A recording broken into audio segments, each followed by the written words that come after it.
Welcome viewers. ஒரு பொண்ணு doctor ஆகணும்னு கனவோடு இந்தியாவுல இருந்து ஆயிரக்கணக்கான கிலோமீட்டர் தூரத்துல இருக்கிற உஸ்பெகிஸ்தான்ல படிக்க போறாங்க.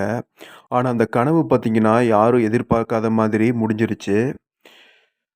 அந்த பொண்ணு பேரு வந்து சௌரியா பசந்த். வயசு வந்து அவங்களுக்கு 21 தான் ஆகுது. கேரளாவ சேர்ந்தவங்க. எம்பிபிஎஸ் படிக்க உஸ்பெகிஸ்தான்ல இருக்கிற ஒரு மெடிக்கல் யூனிவர்சிட்டில போயிட்டு சேர்ந்துருக்காங்க. எல்லாமே நார்மலா தான் போயிட்டு இருந்துச்சு. வீட்ல இருக்கவங்க கிட்ட பேசுறது, படிக்கிறது, எதிர்காலத்துக்கான பிளான் பண்றது இப்படித்தான் வாழ்க்கை போயிட்டு இருந்துச்சு. ஆனா ஜூலை 3ஆம் தேதி திடீர்னு ஒரு சம்பவம் ஒண்ணு நடக்குது.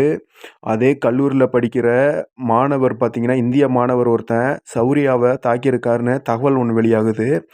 அந்த தாக்குதல் ரொம்ப மோசமா இருந்ததால, அவர வந்து அ மருத்துவமனைக்கு கொண்டு போறாங்க. டாக்டர்கள் வந்து காப்பாத்த முயற்சி பண்றாங்க. பட் முடியல. கொஞ்ச நேரத்திலேயே அவங்களும் இறந்துட்டாங்க.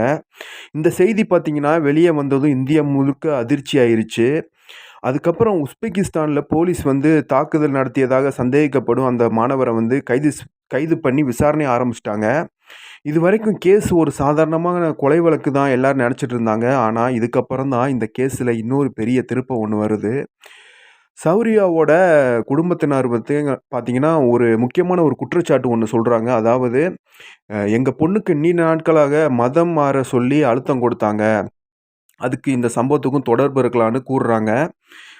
இந்த ஒரு குற்றச்சாட்டுல சமூக வலைதளமெல்லாம் பரபரப்பாயிருச்சு. நெறைய பேரு இத பத்தி பேசவும் ஆரம்பிச்சுட்டாங்க. ஆனா, இங்க ஒரு முக்கியமான விஷயம் ஒண்ணு இருக்கு. குடும்பத்தினர் சொல்றத இந்த குற்றச்சாட்ட இறுதி வரைக்கும் அதிகாரப்பூர்வமா நிரூபிக்கப்படல. போலீஸோ, விசாரணை அமைப்புகளோ மதம் மாற்ற அழுத்தம் தான் இந்த கொலைக்கு காரணம்னு இதுவரைக்கும் உறுதி செய்யல. அதனால அத ஒரு குற்றச்சாட்டா தான் இப்போ பார்க்கணும். இப்போ விசாரணை தொடர்ந்து நடந்துகிட்டு தான் இருக்கு. உண்மையான காரணம் என்ன? இது தனிப்பட்ட ஒரு பிரச்சனையா? இல்ல குடும்பத்தினர் சொல்ற மாதிரி வேற ஏதாவது பின்னணி இருக்கா? அதுக்கான பதில் பார்த்தீங்கன்னா, விசாரணை முடிஞ்ச பிறகு தான் தெரியும். ஒரு குடும்பம் பார்த்தீங்கன்னா, தங்களோட மகள டாக்டர் ஆகணும்னு வெளிநாட்டுக்கு அனுப்புச்சு. ஆனா திரும்பி வந்தது அவங்களோட உடல் மட்டும் தான். இந்த சம்பவம் பார்த்தீங்கன்னா, வெளிநாட்ல படிக்கிற இந்திய மாணவர்களுக்கும், அவங்களோட பெற்றோருக்கும் பெரிய ஒரு அதிர்ச்சியும் கொடுத்திருக்கு. இந்த கேஸ் இன்னும் நெறைய கேள்விகளுக்கு பதில் கிடைக்க வேண்டியிருக்கு. விசாரணை முடிஞ்ச பிறகு தான் முழு உண்மையும் வெளிய வரும். இந்த கேஸ பற்றி உங்க கருத்து என்ன? இது எதனால் நடந்திருக்குன்னு நீங்க நெனைக்கிறீங்க? கமெண்ட்ல சொல்லுங்க. முக்கியமா அந்த பொண்ணுக்கான ஒரு ஜஸ்டிஸ் கிடைச்சே ஆகணும். ஸோ, எனக்கே இந்த விஷயம் நேத்து ஒருத்தர் சொன்னாரு கமெண்ட்ல. ஸோ, அத வச்சு தான் எனக்கு தெரியும். இத பத்தி பேச சொன்னாரு.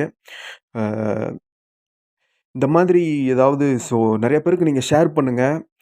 இந்த மாதிரி உண்மையான சம்பவங்களோட வீடியோஸ் தொடர்ந்து பார்க்கணும்னா, நம்ம சேனல சப்ஸ்கிரைப் பண்ணுங்க. Thanks for watch.